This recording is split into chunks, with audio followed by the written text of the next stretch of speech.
Let's move. Thank you. Thank you Do you all. think inflation is a political liability? That's a great asset.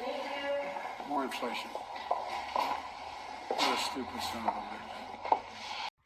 Welcome to the Writer's Life, a place where you get the sight, sound, smells, taste of my particular writer's life, and where you get the truth about the writer's life. Smash that like button if you can, that would be great. Subscribe if you haven't already, and hit that bell for notifications so that you don't miss out on even one moment of these super exciting videos. Shall we dig in? So the little prologue that I included there, I've been laughing ever since I've seen that.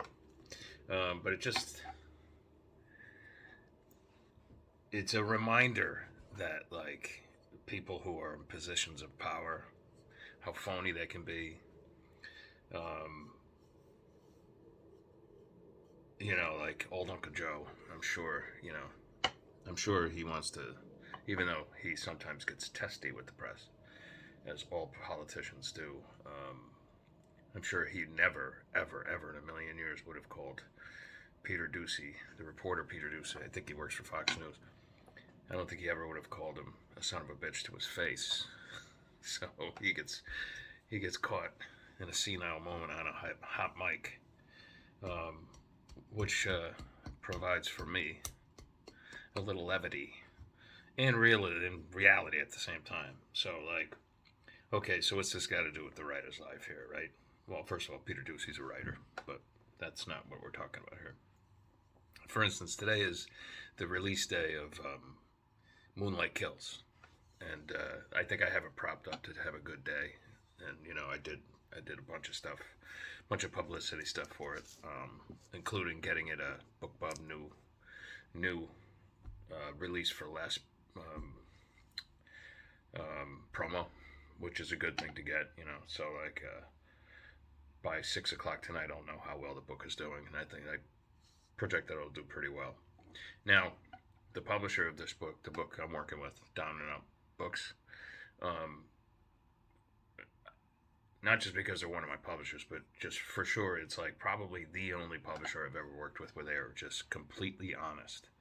And I consider the publisher a friend of mine. I can call him on the cell phone. Presently, he's the CEO of a lot of businesses, and he has COVID right now, and he's not faring so well. So I don't want to bug him too much, but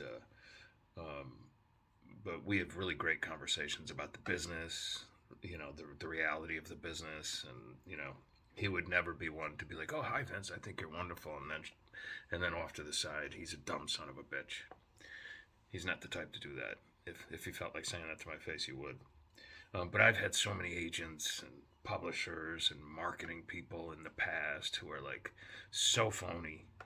The business is just so phony that for sure I can always tell. Like, they're like, I could be like, this person's being really nice to me, but I can tell they really dislike me. And so they will be calling you dumb son of a bitches behind your back, no doubt about it. And inevitably, they have the power to say yes or no with your book, no matter how good it is or bad it is. So that's why I'm in the position I am, where I position myself so that I'm not at the mercy of those dumb son of a bitches. Hope my mother doesn't watch this one.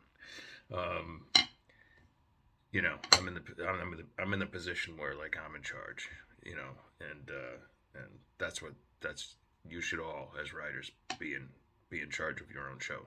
Don't ever be at the mercy of any one publisher, one agent, one marketing person.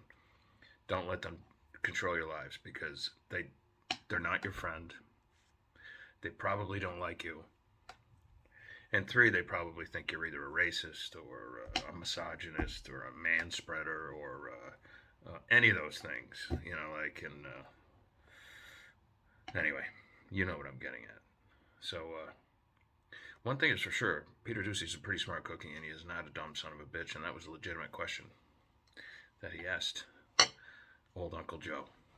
All right, so I'm not here to shill my books, but if you feel like it, look up Moonlight Kills and pick up a copy at a BookBub